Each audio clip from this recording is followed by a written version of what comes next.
Izin memperkenalkan diri, nama saya Zahra Nur Sadia dari kelompok 14.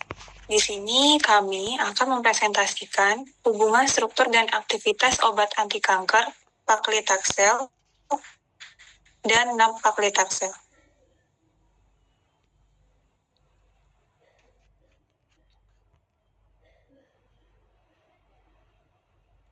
Selanjutnya adalah anggota kelompok saya sendiri, yakni saya Zahra Nur Sadia. Dan selanjutnya kepada teman saya. Perkenalkan, nama saya Naju Azura Putri Zerma. Perkenalkan, nama saya Hayat Sania Hibah. Perkenalkan, nama saya Rafael Hidayat. Perkenalkan, nama saya Zalia Faziana Maula.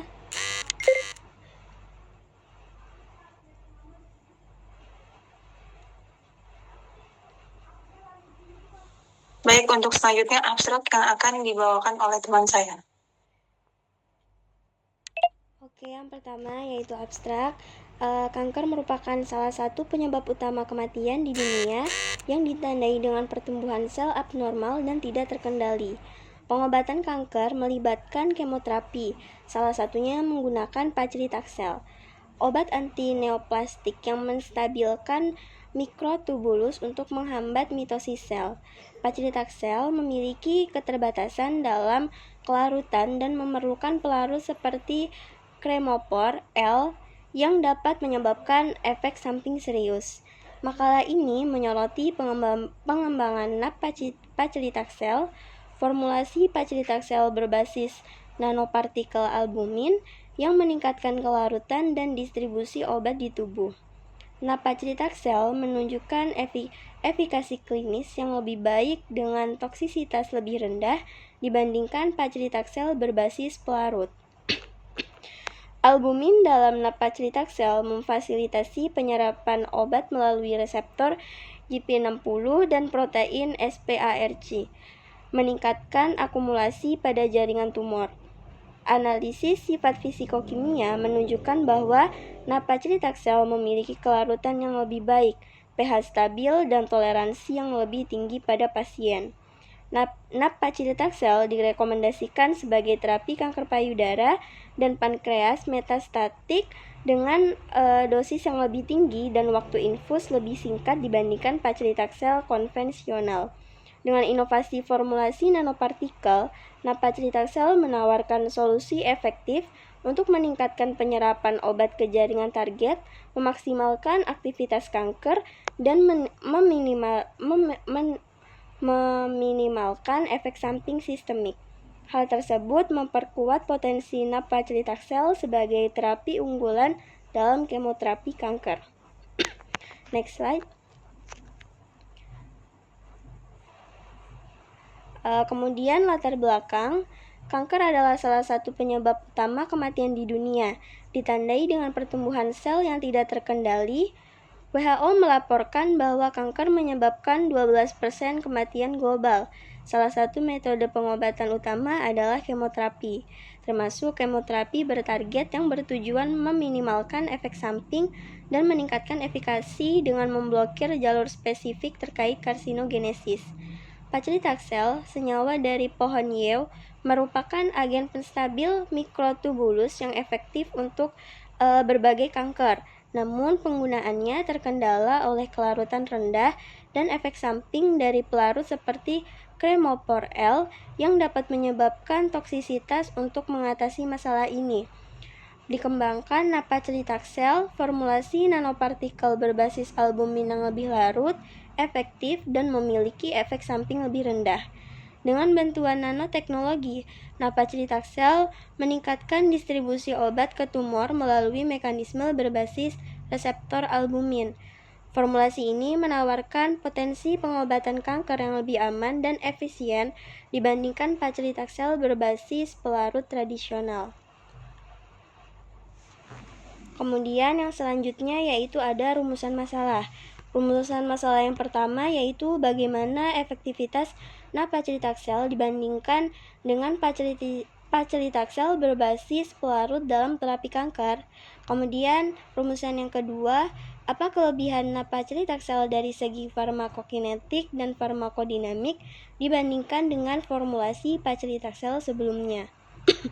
Kemudian rumusan yang ketiga, bagaimana mekanisme kerja nab-paclitaxel dalam meningkatkan distribusi obat ke lokasi tumor melalui sistem berbasis reseptor.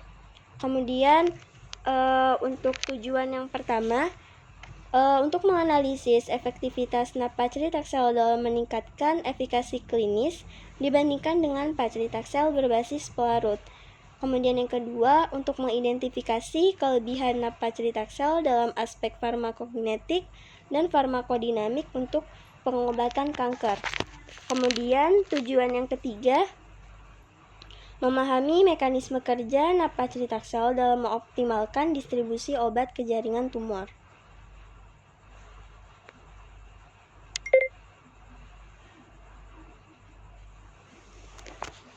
Oke, selanjutnya di sini ada kanker. Jadi kanker itu apa sih? Kanker itu merupakan penyakit keganasan akibat pertumbuhan sel abnormal yang tidak terkontrol. Prevalensi kanker di Indonesia sendiri meningkat dari 1,4 per 1000 penduduk pada 2013 menjadi 1,79 per 1000 pada tahun 2014. Data Globsan 2020 menunjukkan 396.914 kasus kanker dengan 234.511 kematian. Kanker payudara sendiri dan serviks menjadi jenis kanker terbanyak, masing-masing itu 16,6% dan 9,2% dari total kasus. Faktor risiko kanker ini meliputi pola hidup yang tidak sehat seperti merokok, kurang aktivitas, konsumsi alkohol, paparan karsinogen seperti UV, radiasi, dan bahan kimia, dan serta infeksi biologis. Gejala kanker itu bervariasi seperti benjolan, nyeri, lemas, perubahan kulit, atau berat badan turun drastis, dan batuk kronis. Next. Kemudian ada jenis-jenis kanker. Yang pertama itu ada kanker kulit. Kanker kulit itu disebabkan oleh radiasi sinar ultraviolet matahari atau UV buatan. Kemudian faktor lingkungan juga berperan. Gejalanya itu meliputi perubahan warna kulit, kemerahan, benjolan, atau luka yang tidak sembuh. Kemudian yang kedua itu ada kanker payudara. Kanker payudara ini biasanya terjadi akibat mutasi sel epitel pada penyakit itu bisa usia, genetik, obat-obat, dan bisa juga stres. Gejalanya itu ada benjolan, parah, terjadi pembesaran. Kemudian ada kanker ovarium. Kanker ovarium ini berasal dari ovarium atau sel di distal tuba ovarium itu terdiri dari jenis dapat menjadi tumor epitel, germinal, atau stroma. Gejalanya itu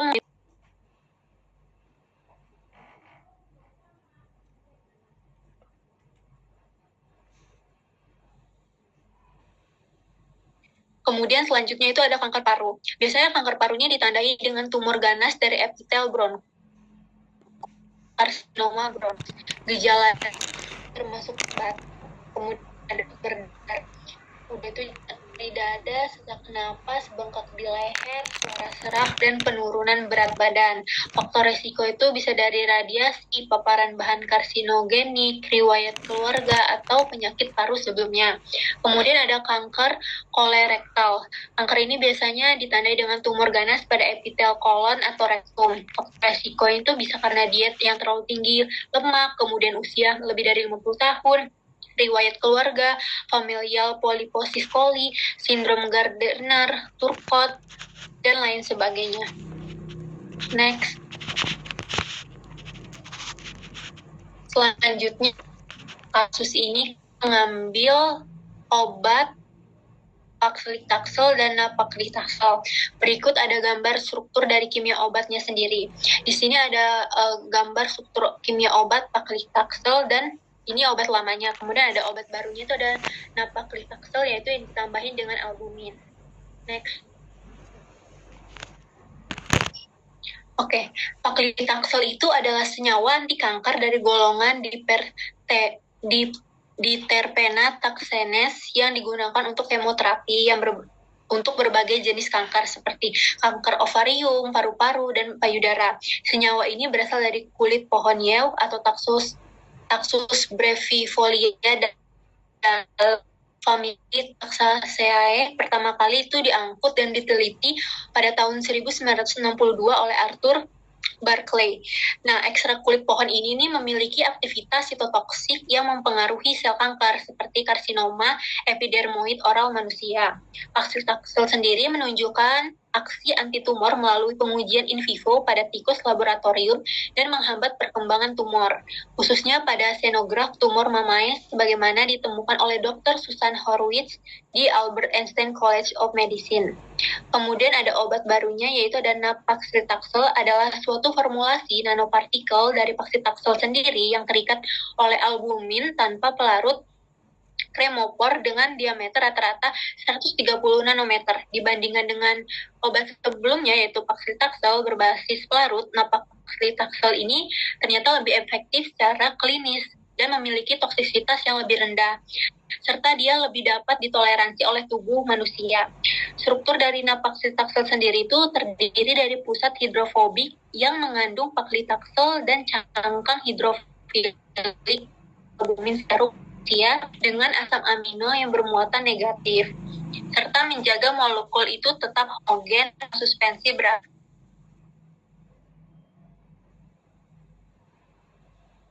Selanjutnya,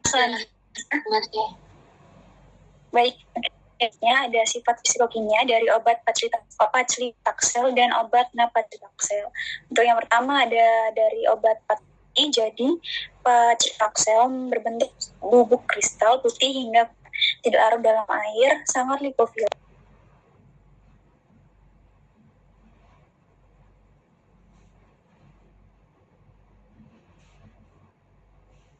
dan alkil, menyebabkan kelarutan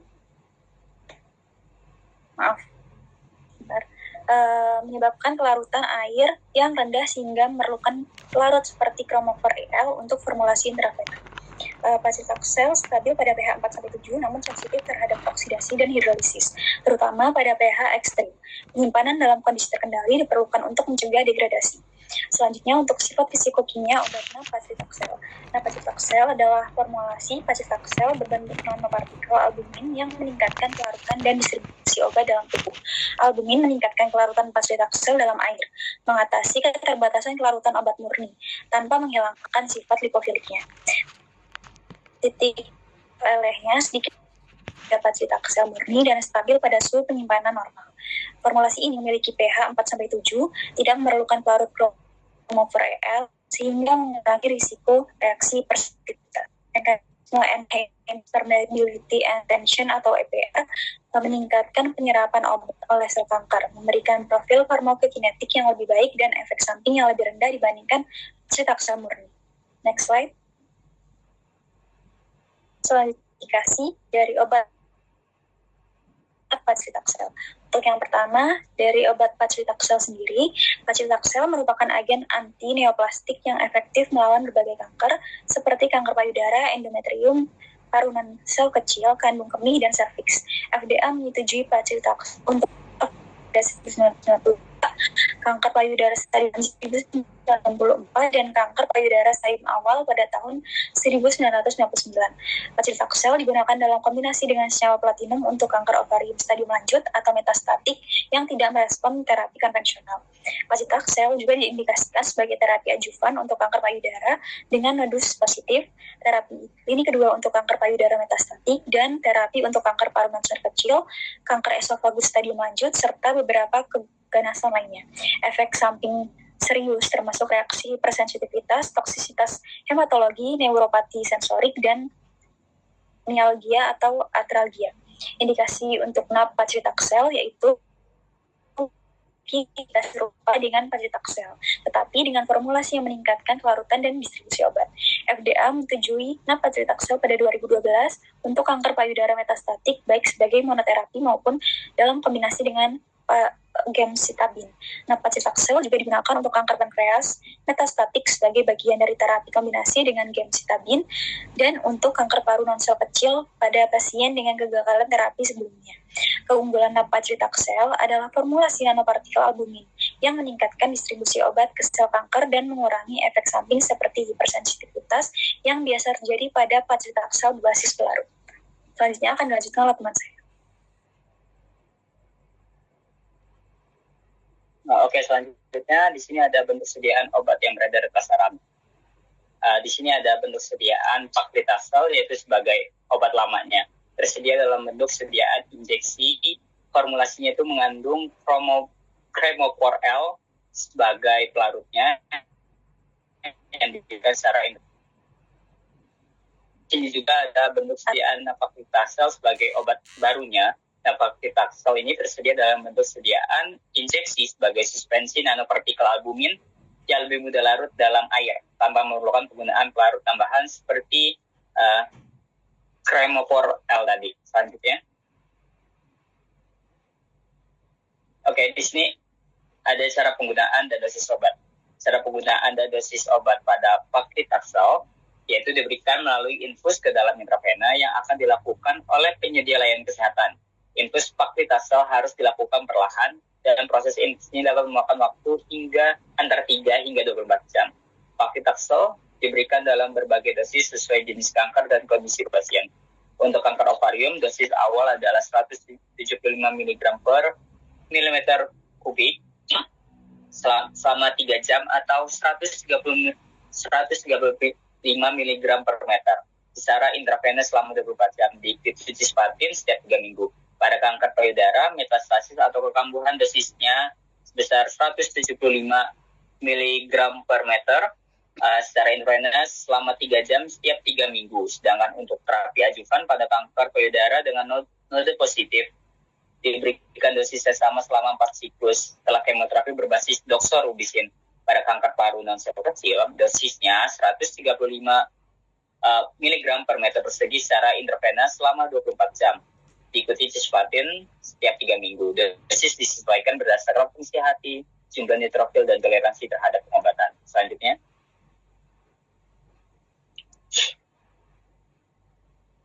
oke, di sini ada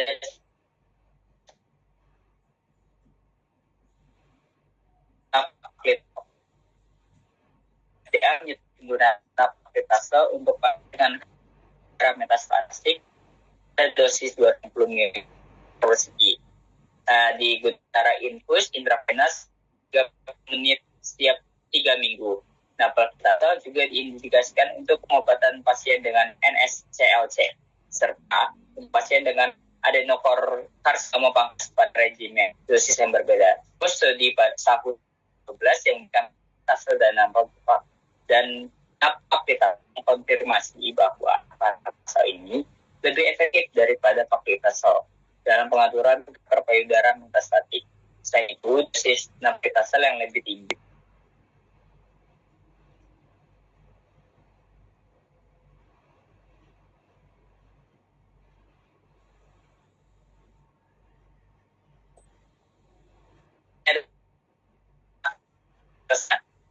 di sini ada beberapa strukturnya. Just saja kita akan bahas zat aktif. Oke, di sini ada gugus-gugus aktif yang bila dihilangkan akan menghilangkan fungsi dari anti-kansernya. Pertama, paclitaxel adalah obat anti-kanser yang menghambat replikasi sel dan mengikat dan stabilkan polimer mikrotubulus. Gugus aktif paclitaxel yang esensial ini dapat terdiri dari beberapa bagian. Yang pertama ada gugus N-asetil pada rantai samping sangat diperlukan karena berkontribusi pada stabilitas molekul dan interaksi dengan target biologis. Enzim fenil juga merupakan elemen kritis yang memungkinkan interaksi spesifik dengan mikrotubulusnya itu. Selain itu, gugus hidroksil bebas di posisi 2 terbukti esensial karena memainkan peran langsung dalam menjaga aktivitas anti-kanser molekulnya. Gugus karbonil pada posisi tertentu seperti di karbon 13 turut membantu stabilitas ikatan antara paclitaxel dan targetnya. Rantai samping pada C13 memainkan peran penting karena ini adalah bagian aktifnya yang mengikat mikrotubus, menstabilkan pembongkaran mikrotubus dengan cara yang tidak bergantung pada kinesin trifosfat atau GTP.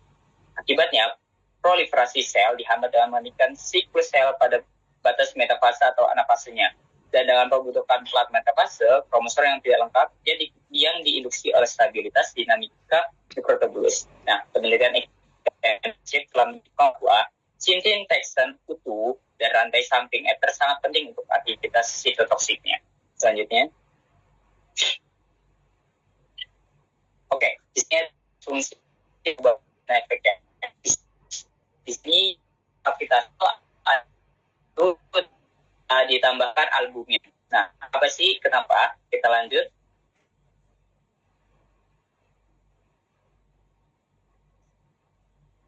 Oke, pada nukleotitasel atau nanopartikel albumin bond paclitaxel terdapat inovasi dalam formulasi yang membedakannya dari paclitaxel sebelumnya.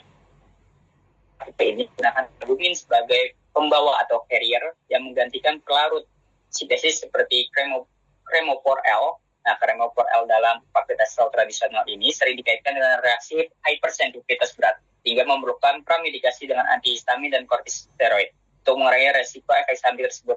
Dengan formulasi berbasis albumin, resiko ini dapat diminimalkan. Nah, perubahan utama terletak pada cara pengantaran obatnya. Albumin di sini berperan sebagai pembawa alami yang membantu meningkatkan kelarutan paclitaxelnya.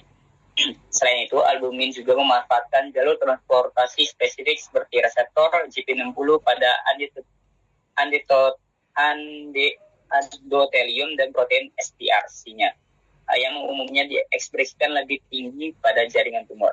Hal ini memungkinkan paclitaxel lebih terarah pada jaringan target, meningkatkan efektivitas anti-kanker dan meminimalkan toksisitas sistemiknya. Nah, meskipun albumin bukan merupakan bagian dari gugus aktif, keberataannya dalam paclitaxel ini secara signifikan mengubah farmakokinetik dan farmakodinamiknya. Formulasi ini memungkinkan pemberian dalam dosis yang lebih tinggi sehingga meningkatkan potensi terapeutiknya tanpa meningkatkan risiko efek samping yang serius. Oke, selanjutnya akan dijelaskan oleh teman saya. Oke, sebelum itu di sini ada video tentang obat. Video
selanjutnya adalah kesimpulan dari hubungan aktivitas obat kanker ini. Yang pertama itu adalah gejala kanker ini bervariasi tergantung jenis dan organ yang terdampak, seperti munculnya benjolan nyeri, kelelahan, perubahan kulit, penurunan badan, berat badan, batuk kronis, memar spontan, dan demam berulang. Juga obat dari paclitaxel dan paclitaxel digunakan untuk pengobatan berbagai jenis kanker, termasuk kanker payudara dan juga pankreas. Sedangkan untuk secara fisikokimia dari paclitaxel ini memiliki kelembapan yang rendah dalam air, bersifat lipofilik dengan berat molekulnya sekian, titik kelelehnya juga 216 derajat Celcius. Sedangkan paclitaxel ini yang baik dari dalam air, memiliki tambahan albumin. Juga untuk